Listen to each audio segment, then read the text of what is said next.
Hey guys, welcome back. And this week we are going to do a Q&A session. Clarky wants to try and run through his podcasting setup again, so that we can iron out any problems, of which there seem to be a few. But we thought we'd take the opportunity to do a Q&A because we're getting a few questions at the moment, and let's just answer them all in one concise go. Joining me today is Simon. Morning. Good morning.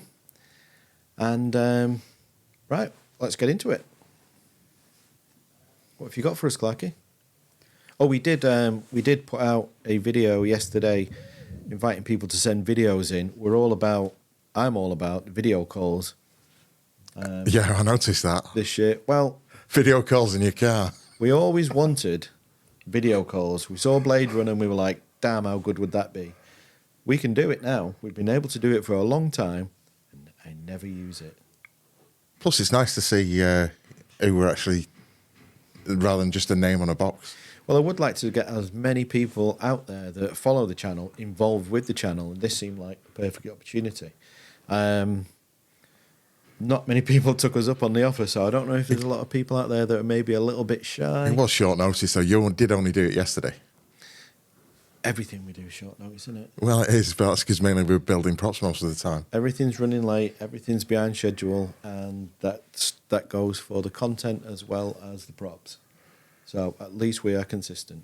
But if more people want to do a video for next time for another question and answer session, there's no reason why we can't use them. Send us any of your videos and we'll use them somewhere. We want you guys to be more part of the community. Or part of our community, anyway. That is the idea. That is the idea. Typical of my bloody mother. So, Clarky, what have you got for us? So, a question that we've had quite a lot recently is, where is the payment plan? On the old website. Well, the payment plan conflicted with something else we did on the website. So that was removed, and in our efforts to reinstate the payment plan, we're having to build a new refreshed website. So that is coming. I think we're a good few weeks into that. I say we're not doing it. Work has been going on for a few weeks on that. It's probably a few weeks away, so it will be back. Well, in a few weeks, I'm hoping. Watch this space, but it is coming back. It's not intentionally missing. We just had some issues with it, which are being resolved as we speak. So the sooner the better, as far as I'm concerned, because we like that. A lot of the, just to head that off, we could have found a solution for that a lot easier, but that would have needed us to use like a third-party payment plan thing, and I think that was all credit ratings and all that crap. We didn't want to go down that route because that's not necessary. We don't need to do all that. So we're finding another way to do it where it's just easier for us, keeps it all in-house, and no need for some sort of credit provider. We don't need that. It was just too complicated. I didn't want to go down that route, and there was absolutely no need for it. So to get the payment plan that we needed to, or that we want to use, we're having to change the website. So we're working on it as fast as we can, and it will be back as soon as we can possibly get it back. So we've had a question regarding a fraying belt issue. Can you elaborate on why the belt's fray? The belts are, this is a good one because the belt is an exact replica of your original belt. Original, yeah. And the way they were made was not very good, really. Well, everything on the suit is sort of, you can tell that it's all sort of rushed and put together. And also, I think you were dealing with people who were building these costumes that were just taking ideas that they've used previously. Yeah. And thinking, that'll work. That's nice and easy, that'll work. But the basic thing with the fraying of the belt is the original belts did fray. Yeah. They will fray up to a point, and then they will stop fraying. So if they are fraying, just continue ripping that stuff out of there, and it will stop eventually. It will, yeah. But that's accurate. It is. That's the way it should be. We could make them so they don't fray, but then they wouldn't be accurate. No. So I always thought the satin side as well should have probably been on the outside. But, well, like you say, these things are made so it would make more sense quickly. Because then it would have been shiny like the armour. Who knows if that was a mistake or if it was intentional? I don't know. No. We can only speculate, or we can claim to be experts and know exactly what they were thinking. I think we're always still learning with this. But I was very young when they were making these belts.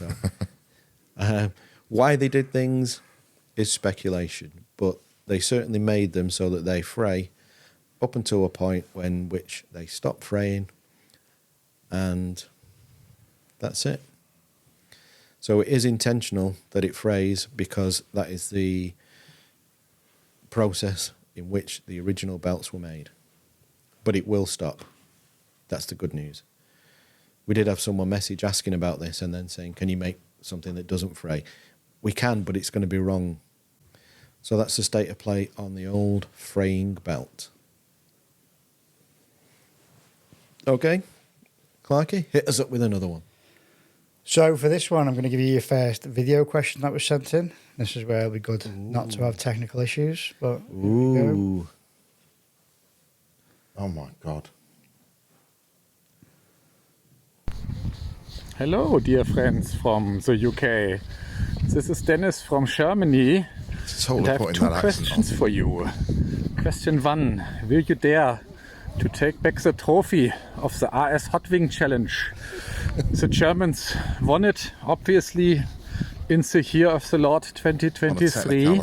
Maybe you Brits will dare to try and take it away in the year 2024. And my second question is, will you come visit Germany and spread some of your famous Paul mum love? Oh, there was a car, because we have cars here in Germany, the best, by the way. So, maybe you will answer the questions, question mark. Goodbye. That's a great shot of up his nose, isn't it? So, Dennis sent this. Dennis sent it 4 different ways to make sure we had this. Okay. 4 different services arrived in my inbox last night. So I don't really know what's going on in your inbox, but what I would say is this is a great example of how to send us a question if you are so inclined. It sounds like reading between. I'm pretty good at translating what people say. Yeah, but your idea of German is everything ends in en and they shout. No, yeah, but well, he didn't shout then. I think he was making a real effort. But I think what he's trying to say is, are you up for another challenge? And will we be doing it in Germany? Well, they'll have to organise it and then invite us over, like we did them. Oh. But I'd like to point out that they did win only on a technicality, because it's supposed to be a Star Wars quiz, and it was an Indiana Jones question for the final question. If we were YouTubers, we'd now be saying there's a link below to the Hot Wings Challenge. All right. Clearly, there's no link because that's too organised. I think we definitely need to. I've been wanting to get back to Germany for a long time. Yeah. Family and COVID have prevented that, and puppies this year. This year it was puppies that prevented the travelling. But I think we should take him up on his veiled request for a rematch. Okay, so yeah, I think something will be happening. I'm not going to organise it, but I will turn up for it. Clarky likes to organise these things. It's an away match for us, so it's down to them. Clarky's a feeder. Is Clarky going to be cooking the wings, though? Or are they going to do it? What about, we did talk about a hot dog challenge as opposed to a wing challenge. We could obviously do a wing challenge just for a rematch to bring the trophies home. Or... No, let's just have a new trophy. Or I was going to say, other the idea of a hot wing challenge. Hot dog. Hot dog, sorry, hot dog. Yeah. But obviously out there, they're going to need to, someone out there has got to be cooking the bratwurst, haven't they? They've got to be having proper. Yeah. They're all about the sausage. Yeah, oh yeah. So what you're saying is we need a sausage-shaped trophy, and if Clarky's not cooking, Clarky's eating. Yeah. Sounds right. Yeah. Who's going to be filming? Yeah. You've got tripods? Yeah. We'll get some You can't get away with it, phone easy. cameras. No, he's eating. Has to be after 1 o'clock. Anyway. Another question that came in. Can you resize... Thank you, Dennis. Thank you for that. Can you resize Stormtrooper armour, and can I make my TK into a Sandy? Okay, this is one that we've had this week, and I think there were issues around doing this. If you're going to change it to a Sandy, you're going to be pulling the buttons off. There's going to be damage, or we're going to need to replace the ab section, and the knee, obviously. So it's not as straightforward as one may think, but there are ways around it. And resizing, it all depends on if you're going bigger or smaller. It's not, I think what we should make clear is it's not designed, it's not built in a way that facilitates changing it. So I know some guys on FISD use E6000, which I think there's a way of removing it. We don't use that, and we don't build it in a way where it's going to be removed. We build it with the intention that it's going to stay together as the original suits. But there are some things that you can do to resize it. But it's not particularly easy, and it's not particularly recommended, I would say. No. You may as... If you're going to start resizing it, you're going to take it back to the kit. You'd probably be better just getting the kit and starting over, starting from scratch and building it to fit you properly. I mean, I would start with the kit. Yeah. Just start with a nice, fresh, clean slate, and you're going to get the best results as well. And we've got plenty of tutorials to follow as well, for building the kits. And if you've got one there in front of you already, because they are built the same, there's just slight differences in detail. You've got something to follow. Mm-hmm. You'd be better with the kit. So to answer the question, it is possible to an extent. The amount of work that is going to go into it potentially is going to be more than starting with a fresh kit, and there's pitfalls where mistakes can happen. So we wouldn't recommend it. It's possible, depending on if you're going smaller, maybe that's going to be easier. But I really wouldn't recommend it. I think personally, it's more. We wouldn't do it. No, we would just start again fresh, and you're going to get a better finish. And I don't really think. I mean, the work's been done. Mm. So if somebody's going to fit in that suit, I think it'd be better to sell the suit as a whole and buy a kit. Mm. So that's what I think I would recommend. That work's been done. That took time. That cost money. It'd be better to find someone to fit in that and then just start over again. If you're going to do the work, why do it fresh rather than redo it and throw away what's been done? So we're going to have another video. Let's get this one up. Hi, this is Chris from Rogue 16. My question is, how do I get Paulie to come snuggle with me over here in America? Can we just pack him in a box? Not with that nose. I mean, the shipping's going to be expensive because it goes on weight. It's not going to be cheap. No. And we might have to cut him in half because I don't think we've got a box, with that kind of volume in it. But I would quite gladly send him over there. So you can take him. Chris, I think what I would say is we've got plans to meet in London at Celebration. Yep. Just see if you can get him in your luggage. You can take him. He's all yours. Nice question, though, Chris. Thanks for getting involved in the spirit of it. Look forward to seeing you in London. Yeah, lovely to see your face. What are the differences between the A&H and the ESB blaster? So all the blasters in A&H were adapted Sterling submachine guns from a company called Bapty. The differences are there's two main differences. The A&H one had the counter on the side and the M35 scope, the tank scope. The ESB had the ESB Hero just had the M19 scope on it. There's also what we call the Pugman, which was a resin cast of the E11, because they really didn't have any budget at all on Empire. They're so little on that, didn't they? Well, why was that? I don't know. You'd think as a big sequel, they would have had plenty of cash to splash. If you look at the Dengar costume, it's all pieces that have just been stolen from snow troopers and sand troopers and so on. It was self-funded, that's why. George funded it himself, didn't he? Oh, right, yeah. No studios backed it. George wanted to keep control and he wanted to fund it himself. Shame he didn't do that with the rest of them. And he didn't. As such, he was running out of money fast. Mm. So they did it on the cheap. But you wouldn't tell. Take note, Hollywood.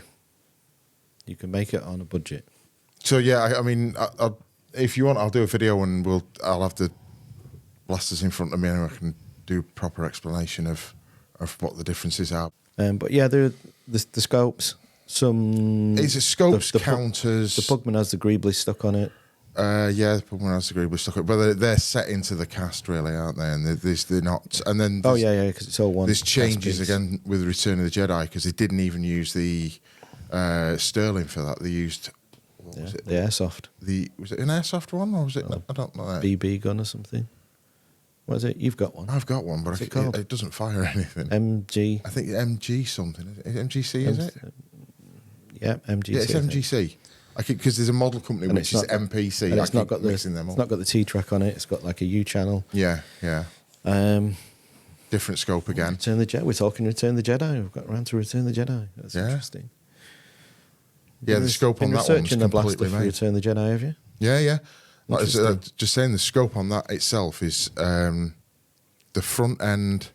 I think is off the M19, and then the back end is the same as what's on Fett's scope. Another long one for the E3. It's just that the wide eye section at the back for that one. Nice. So when we update the website and the payment plan, obviously there's going to be on there. We'll make sure we get a load of images so that people can see properly the differences between the blasters, and we'll make a video and we'll get into it. But the real question is the difference between the Pugman and our resin cast ones. And the difference is the Pugman is quite rough and ready. It's the only, as far as I know, the only E11 that's cast from a production-made one. Mm.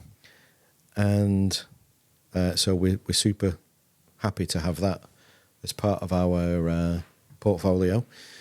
But it's quite rough, and that is intentional. That's how it was made for the production. Yep. And that's kind of the main question when we're talking about these two guns. If you're wanting an ESB TK, do you want to go with an E11, just a standard one, which I think the 501st still accept that. Well, I'm sure they do, because blasters aren't even part of clearance. But the difference is, do you want something that looks really rough, or do you want something that looks a little prettier? I mean, I think there's no question for me. It's got to be the Pugman every time, because that was production, you know, from the production-made piece. It's exactly as they were, and the rough and readiness just adds to the story. And we were able to verify a lot of those chips and marks and almost like scratches and notches that were almost cut out of it and everything with it when we worked with the VNA. Because that's exactly the same. Wasn't it? It's exactly the same. It's a casting from the same thing. Yeah. So yeah, quite a few differences. All depends on whether you're going for something a bit more idealised or you just want straight up production style replica. Okay, hit us up. You got some more videos?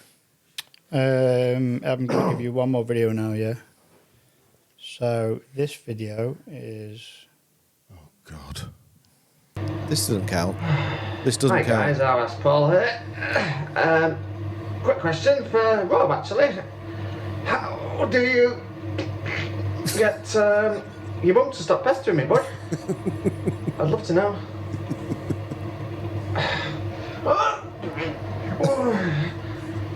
Adieu. That's it. That's a good example of what not to send if you're going to send a video, because it's probably not going to get in the... that one did. It's probably not going to get used.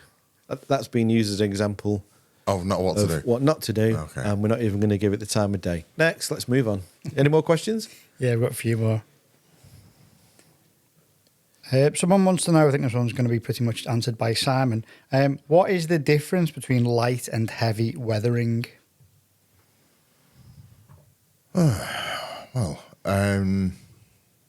think that term's misleading, actually, isn't it? Because heavy is normal. Some people just want a light weathering. So yeah, I think we were getting a lot of requests on snow troopers, especially, right, for a light weathering. So we introduced that on the website because it made life a bit easier for Andrea when she was processing and preparing all the information for us. But then the knock-on effect is now people are asking, oh, what's the difference? So maybe we should, on the new website, add a little image in the flesh, as it were. Yeah. Usually the weathering does look heavier than it does in a photo studio with the correct lighting and all that going on. But I think we should swatch it on the new website. But I think it's better to think of it as normal weathering and light weathering rather than heavy versus light. Yeah. Because it's not, we don't over-egg the weathering anyway. No. Some people I see where they've got a sand trooper and it's like basically orange. Yeah, the whole thing is just completely painted and really dirty. And I mean, each to their own. But yeah, but that's not really representative of what we see on screen. So when we say heavy, we're looking at a screen, a representation of what was used on screen. And when we say light, we're just maybe not going quite as dark. And I think, to be honest, that applies more to the snow trooper. Because I don't think people really appreciate just how weathered that is, and they don't want it as much as we see on screen, because they are quite dirty. Yeah. And I think a lot of that was natural weathering as well. Because you've got white clothing in snow, you get it wet and it's... Get it wet. You get it dirty, don't you? Walk against something, scuff it, whatever, yeah. But we have had a few people ask for light weathering on the Sand Trooper, and we're here to oblige. Okay, stay tuned to our socials, and we will try and put some pictures up in the next few days or weeks as we do a light versus a dark or a normal weathering. Give you some sort of idea. Just keep following them socials and we'll post it on there.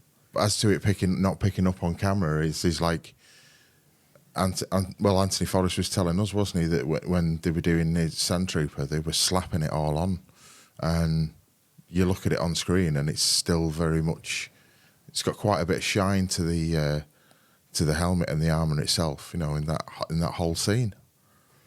So it doesn't always show up on camera. Okay, so we have... when will the Sand Trooper be available again?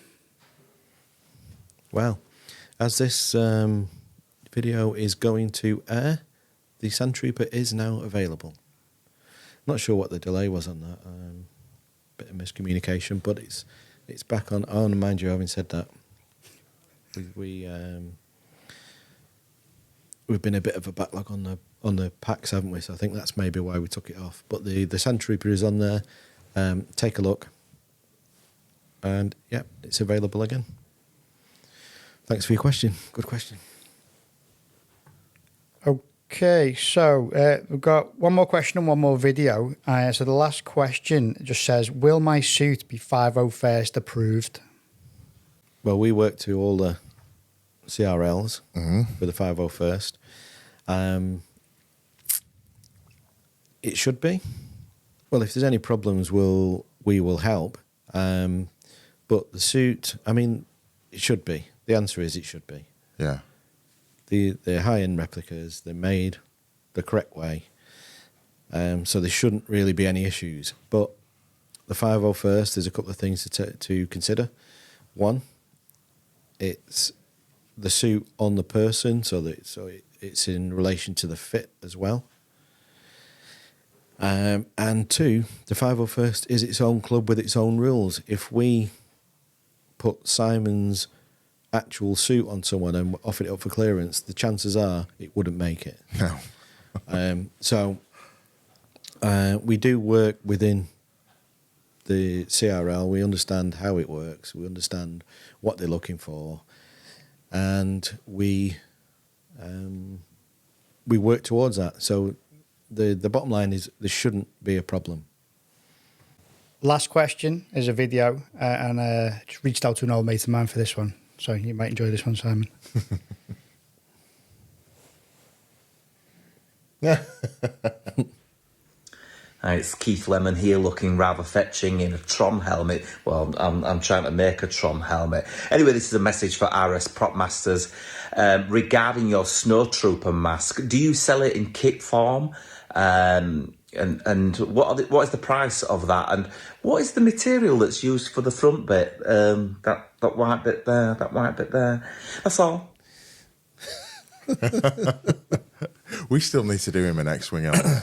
I know. And I've got the design in my head, and I just not had the time to sit down and get it done. But I definitely need to get you an X-Wing helmet. So thanks for the question. For those who may not know who Keith is, if you're outside of the UK, or if I don't know how much he's exported. But yeah, Keith is a bit of a TV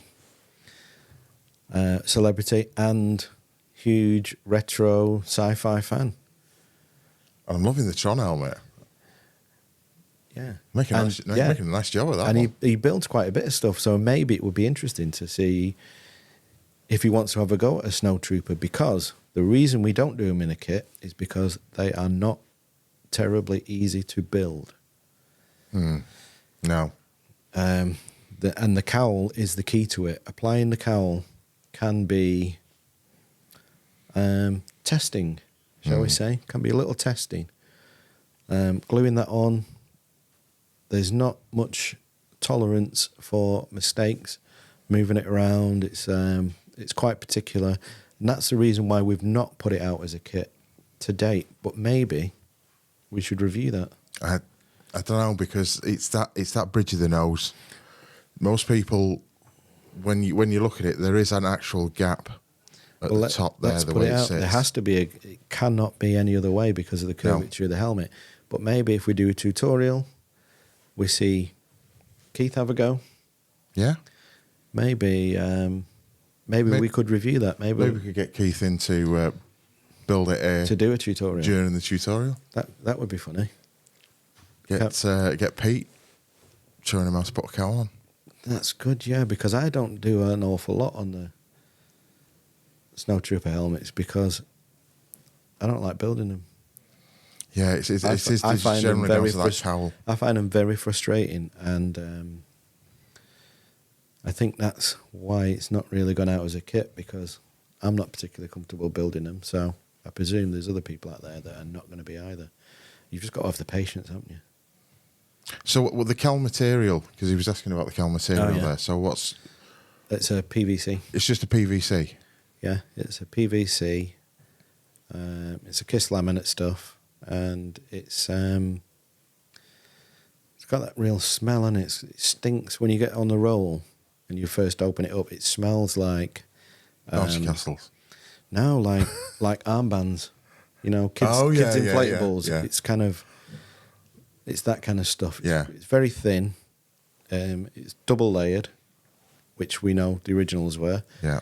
So you did some research on this. I remember when you were in America, you went and actually I was lucky saw enough. one of the only helmets in a private collection. I was lucky enough to go and see one in a private collection when I was out there, along with several other helmets as well. But yeah, that's how we know that the bridge of the nose is away from the helmet and not tucked into the into the eye line. And because it's impossible to to get it on there. Probably there would just be so many creases. Probably we can show a bit of an image of that right now.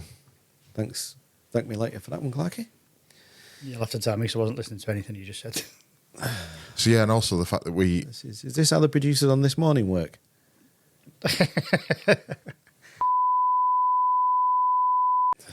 Oh my God! Cut that!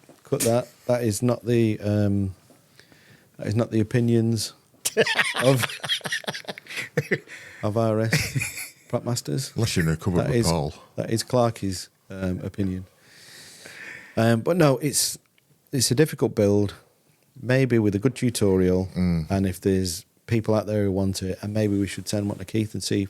I know Keith does build props all the time on his YouTube channel, so do check that out. Clarky will probably put a link to it below, but we're not YouTubers, so he probably won't. But yeah, we don't do it at the moment because we've got issues.